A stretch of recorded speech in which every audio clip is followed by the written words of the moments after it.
Qu'est-ce que vous feriez si vous étiez face à face avec le diable et une légion de démons? Auriez-vous peur ou tenteriez-vous de lutter de votre propre force?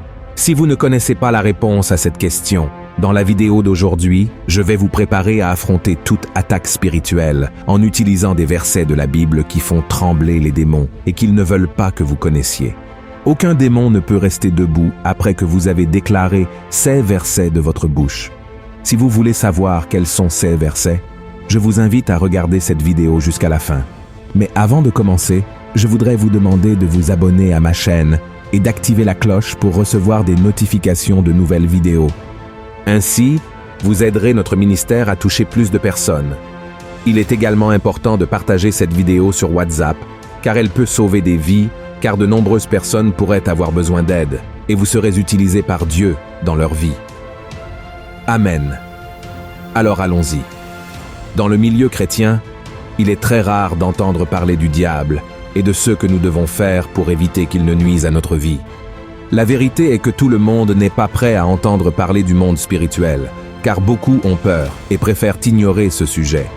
C'est pourquoi je vous ai demandé quelle serait votre réaction si vous étiez face à face avec Satan. La première chose que nous devons faire est de connaître notre plus grand adversaire pour agir et combattre avec sagesse. Après tout, personne ne se lance dans une bataille sans être préparé, sans savoir ce qui l'attend de l'autre côté, car il serait certainement facilement vaincu. Une autre chose que vous devez savoir est que les démons ne sont pas aussi puissants que beaucoup de gens le croient. Et la vérité de cette affirmation se trouve dans la première épître de Jean, chapitre 4, verset 4. Voyez ce qui est écrit. Vous, petits enfants, vous êtes de Dieu, et vous les avez vaincus, parce que celui qui est en vous est plus grand que celui qui est dans le monde. Regardez, frères et sœurs, ce que nous avons en nous est bien plus puissant et fort que le diable et sa légion de démons. Et qu'avons-nous en nous? Le Saint-Esprit de Dieu. Si nous avons déjà remis notre vie à Jésus, cela ne signifie pas pour autant que nous pouvons cesser de veiller. Les démons peuvent effectivement causer de grands troubles dans la vie des gens, mais pour notre soulagement, ils ne sont pas invincibles. Autrement dit, ils peuvent être vaincus, et nous avons l'autorité pour les affronter. C'est pourquoi il est si important de connaître cette autorité que Dieu nous a donnée. Ces êtres malveillants opèrent dans le monde spirituel et guettent les moments de faiblesse pour entrer dans nos vies. Mais il existe un autre verset qui apporte une grande puissance pour nous, et le diable ne veut pas que vous le découvriez. Voyez ce qui est écrit dans Jacques, chapitre 4.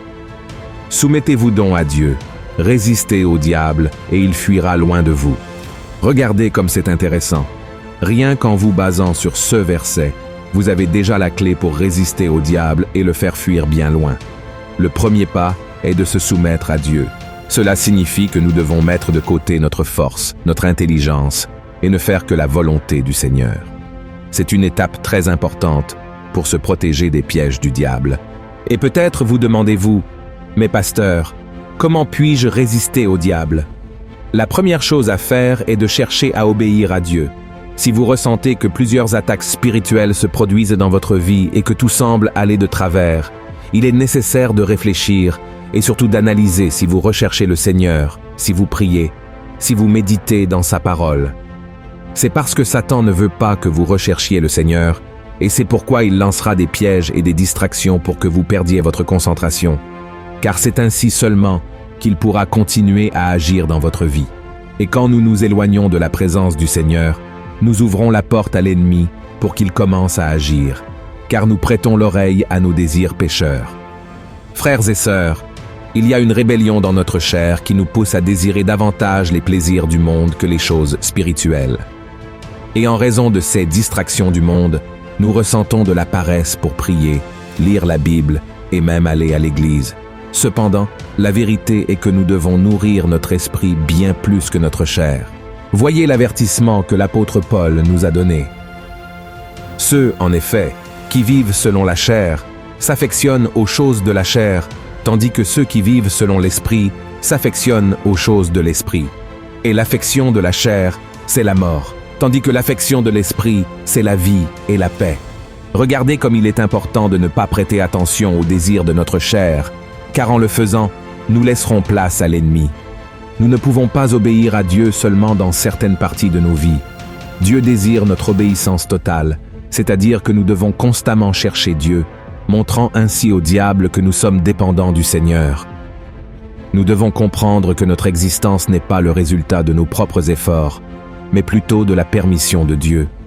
Vous avez dormi hier soir et vous vous êtes réveillé ce matin non par votre volonté, mais parce que Dieu l'a permis.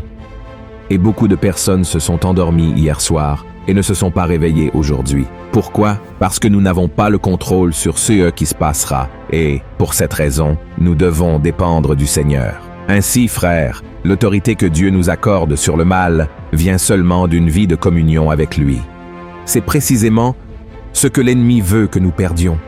La Bible raconte que le diable a trompé Ève pour qu'elle goûte du fruit interdit, car il voulait qu'elle s'éloigne de la communion avec Dieu et perde ainsi toute autorité. De la même manière, il ne veut pas que vous connaissiez le pouvoir qui réside en vous.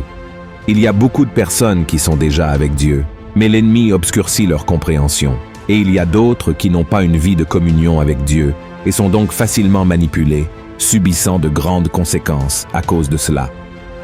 Il y a une histoire très intéressante dans la Bible qui prouve que le diable et ses démons ne veulent pas que vous ayez connaissance du pouvoir de l'obéissance à Dieu. Dans le livre des Actes, nous voyons que l'apôtre Paul accomplissait de grands miracles et un certain groupe de personnes voulait faire la même chose. Cependant, Paul était soumis à l'obéissance à Dieu et il avait le pouvoir et l'autorité pour chasser les démons. Mais ce groupe de personnes a ignoré le fait que l'obéissance à Dieu est la clé pour résister au mal. Voyez alors ce qui est arrivé à ceux qui faisaient cela. Ceux qui faisaient cela étaient 7 fils de Séva, juifs, l'un des principaux sacrificateurs. L'esprit malin leur répondit: « Je connais Jésus et je sais qui est Paul. Mais vous, qui êtes-vous » Et l'homme dans lequel était l'esprit malin s'élança sur eux, se rendit maître de tous deux et les maltraita de telle sorte qu'ils s'enfuirent de cette maison nus et blessés. Ces personnes ont tenté d'expulser les démons sans avoir aucune autorité pour le faire, et l'esprit malin lui-même a parlé avec eux, disant qu'il connaissait Jésus et Paul, car tous deux étaient soumis à l'obéissance à Dieu. Parce qu'ils n'avaient pas cette même obéissance, ce groupe a connu de grands problèmes lorsqu'il a été confronté au mal. Ils ont souffert, ont eu leurs vêtements arrachés et sont partis de là nus et blessés. Frères, ils se sont lancés dans une bataille spirituelle sans connaissance, sans foi, sans communion avec Dieu, se dirigeant vers la défaite. Nous devons connaître notre ennemi, car à plusieurs moments, nous devrons prendre une décision. Utiliser l'autorité de Dieu ou reculer et permettre qu'il agisse dans notre vie. C'est pourquoi j'ai décidé de faire cette vidéo pour que vous mémorisiez ce verset de Jacques, chapitre 4, verset 7. « Soumettez-vous donc à Dieu, résistez au diable, et il fuira loin de vous. Amen. » Frères, le secret réside dans l'obéissance. Jésus lui-même a dit que lorsque nous obéissons à sa parole, il demeure en nous et répond à nos prières.